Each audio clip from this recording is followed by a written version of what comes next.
My name's Mark and welcome to Membership Websites. How do you add a static page that you've created to the menu items? Let's show you. First of all, let's go to the admin end, Web Page Builder. We're going to create a new static page. Just for speed, I'm just going to add some content blocks.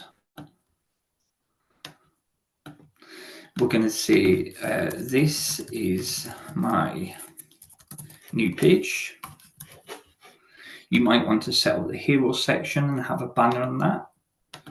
We're going to call this new page. So that's a URL.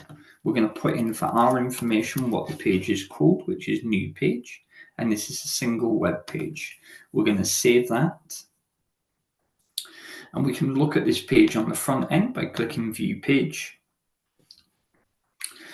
So we can see the page that we have created. Now, if we go back to the admin, we're going to carry this URL just here. And then we're going to go to Toolbox, Menu Manager. If we've customized the main menu already, then it would be up here, but we haven't. So we're going to go to Main Menu, Customize.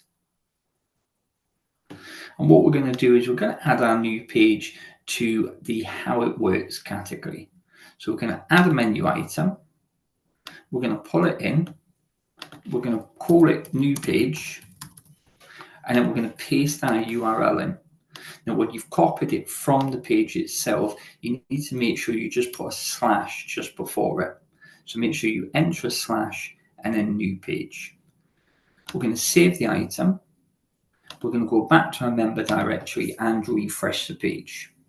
We can now access that page by going to How It Works and clicking on New Page. And there our new page appears. So that's how you can add a page to the main menu.